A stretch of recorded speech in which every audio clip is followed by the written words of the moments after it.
എന്നത്തെയും പോലെ ഞാനും ആലു ഈവനിങ് ആയപ്പോൾ ഒന്ന് മുറ്റത്തോട്ടൊക്കെ ഇറങ്ങിയതാണേ. അപ്പോൾ ആലുവിൻ്റെ പുതിയ ഹെയർ സ്റ്റൈൽ എങ്ങനെയുണ്ട്? എനിക്കെന്തായാലും ഭയങ്കരമായിട്ട് ഇഷ്ടപ്പെട്ടു കേട്ടോ, ഇങ്ങനെ മുടി കെട്ടിയപ്പോൾ.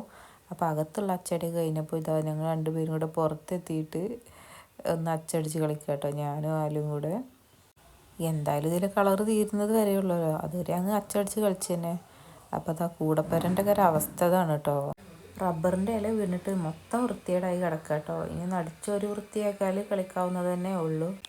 ഈ വണ്ടി പണ്ടൊക്കെ എപ്പോഴും കുട്ടികളുടെ അടുത്തൊക്കെ കണ്ടിരുന്നു കേട്ടോ, ചെരുപ്പും കൊണ്ട് ഉണ്ടാക്കുന്നത്. അപ്പം ഇനി ഇതൊക്കെ കഴിഞ്ഞിട്ട് ഇനി കുറച്ച് പൂ പറിച്ചാൽ മതി.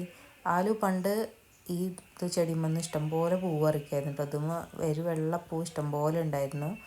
ഇപ്പം പൂവ് കമ്മിയാണ്. അപ്പോൾ ഇതാ അതിൻ്റെ വിത്താണെന്ന് പറഞ്ഞിട്ട് എനിക്ക് കൊണ്ടുവന്നതാണ് കേട്ടോ. പക്ഷേ വിത്തല്ല, അതതിൻ്റെ മൊട്ടാണ്. അപ്പോൾ ഈ റോസ് കണ്ടിട്ടുണ്ടോ? അത് പണ്ടൊക്കെ ഉണ്ടായിരുന്ന റോസിൻ്റെ അത്രയും മണമുണ്ട് കേട്ടോ. ഈ റോസ് കാണാൻ കുറച്ച് ഭംഗി കുറവാണെങ്കിലും ഇത് ലൈറ്റ് പിങ്ക് കളറാണ് കേട്ടോ. പക്ഷെ എനിക്കെന്തായാലും ഇതിൻ്റെ സ്മെല്ല് ഭയങ്കര ഇഷ്ടമാണ്. ആലുവിന് കൊടുത്താൽ അതിപ്പോൾ എന്തായാലും പിച്ചി ചീന്തി ഇടും. അപ്പം ഇനി പൂ കൊണ്ടാണ് ഇനി അടുത്ത